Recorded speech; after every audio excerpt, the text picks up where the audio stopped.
নমস্কার বন্ধুরা, the test of Bangaliya রান্নাঘরে তোমাদের সকলকে স্বাগত জানাই। আশা করি তোমরা সকলে ভালো আছো, সুস্থ আছো।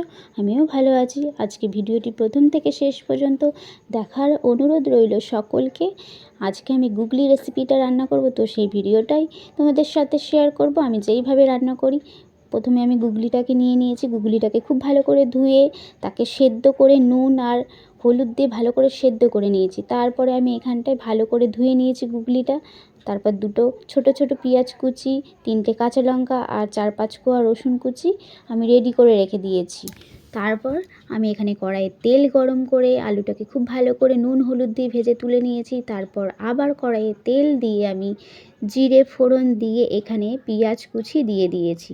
পেঁয়াজ কুচিটা হালকা ভেজে যাওয়ার পর তারপর আমি এখানে আদা রসুন পেস্ট করে রেখেছিলাম মশলাটা, তার সাথে ধনে জিরে অ্যাড করে দিয়েছি। মশলাটাকে রেডি করে আমি মশলাটা দিয়ে দিয়েছি। তারপর আমি একে একে নুন হলুদ গুঁড়ো দিয়ে দিয়েছি। তারপর আমি এখানে কাশ্মীরি লঙ্কার গুঁড়ো দিয়ে খুব ভালোভাবে মশলাটাকে আমি অল্প আঁচে কষতে থাকবো।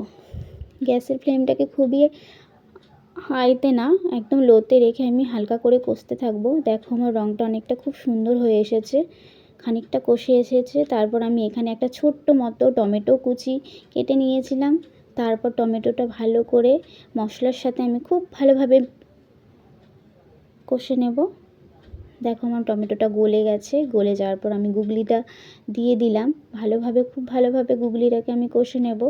2 মিনিট নাড়ার পর তারপর আমি এখানে আমার ভেজে রাখা আলুগুলো দিয়ে দেব।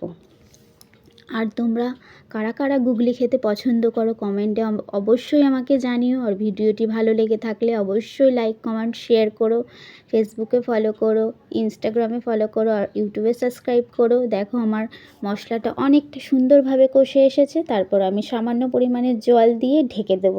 আলুটা সেদ্ধ হয়ে যাওয়ার পর আমি ঢাকাটা খুলে দেব। দেখো গুগলির আমার রঙটা খুবই সুন্দর এসেছে। দেখো গুগলিটা ফুটেও এসেছে, সেদ্ধও হয়ে এসেছে। দেখো আমার গুগলিটা একদমই নামিয়ে ফেলেছি রেডি করে। তোমাদের ভিডিওটি ভালো লেগে থাকলে অবশ্যই লাইক কমেন্ট শেয়ার করো আর পাশে থেকো। আমিও সবসময় তোমাদের পাশে থাকবো। দেখা হবে পরের ভিডিওতে। নমস্কার।